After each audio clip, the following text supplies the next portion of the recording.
You might be wondering why we do eye movements, sort of like clockwork, during our warm up exercises at our Parkinson's training.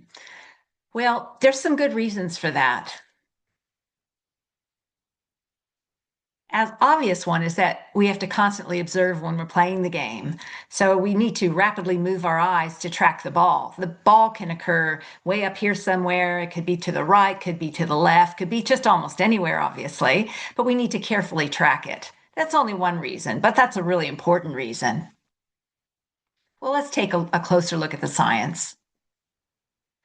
There's a special relationship between our attentional focus and our eyes, and also eye movements. The brain actually decides where to attend first, and then the eyes move. So the frontal cortex here in the front of the brain, very important portion involved in this, is sort of determining what's important, helping us to determine goals and follow goals and make decisions. And it works really closely with the parietal cortex, which we know is involved in spatial attention, sort of where should my attention go? But there's more. Those structures are also working together in coordination with information from other areas of the brain, but in particular, the frontal eye fields of the frontal cortex integrate with the superior colliculus, which is a midbrain structure. I've tried to draw it here, but I didn't quite get it exactly where it is. Probably a little bit to the left, a little bit to the midbrain. But what it's involved in one of the things, is that it's a key decision to action structure, sort of like move the eyes here now. It sort of has that kind of a function. And the midbrain and motor systems generate precise movement commands, and the signals go to the extraocular muscles, those really small muscles that are surrounding our eyes, which we move, and which every time our eyes move, we exercise. Important little muscles, despite their size. Then the eyes move rapidly, and those are called saccades. So it's a complex integration of many brain systems. So, what can we do to facilitate coordination of these complex brain systems?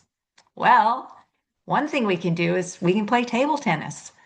We can do additional training exercises, as we do during our warm ups. You'll remember this clock type of task that we do during the training, where we look to 12 o'clock, and we look to 3 o'clock, and we look to 6 o'clock, and we look to 9 o'clock. This, of course, the clock's not actually present there. We're just sort of imagining a clock in our heads, and we're moving our eyes to the different locations of that imaginary clock. And then we repeat. Sometimes we do it a few times. Well, there's an added bonus to this exercise as well, because it's followed by the blink, blink, blink task, what I'm calling blink lots, where we're blinking quickly and lightly with our eyelids. The bonuses we get is that spreads a thin layer of tears across the eye, lubrication. It keeps the eye surface moist, comfortable, and smooths the surface for clear, sharper vision. It also removes dust and debris and irritants, and it helps protect against infection through a bacterial component on those tears. And of course, all that tells you it's preventing dryness and supporting smooth eye movements. So that's merely a bonus of our eye movement tasks in our warm-up routines. See you next time.